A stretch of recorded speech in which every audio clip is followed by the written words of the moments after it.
So in this question, I noticed that they give me a constraint here that x has to be greater than 3.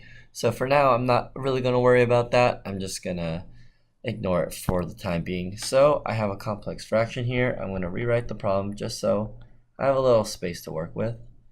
And what I want to do first is I want to combine the denominator so that I have just one term. And in order to do that, I have to find a common denominator. So what I'm going to do is multiply this by x plus 3 to both top and bottom, and then the other one by x plus 2 both top and bottom. That way they'll both have a common denominator.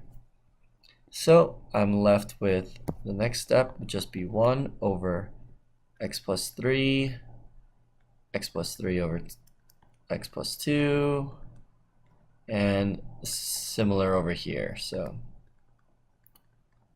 now that I have a common denominator, I can go ahead and combine these two.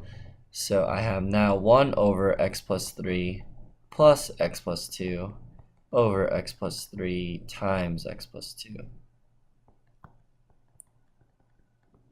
Okay, so at this point, this is the most simple complex fraction that I have. And what I want to do now is actually multiply by the reciprocal.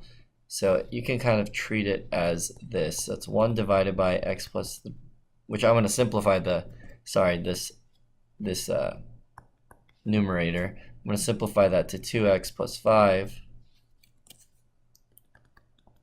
And now this is up. So you can kind of think of a complex fraction just like this. And when you have something like that, and you divide a fraction, what you want to do is multiply by the reciprocal. So I really get 1 times x plus 3, x plus 2, over 2x plus 5. 1 times anything is just itself, so I'm just going to ignore that for now. And none of the answer choices look like this, so I actually have to FOIL the top. When I do that, I'm going to get x squared plus 5x plus 6, and then the bottom will be 2x plus 5.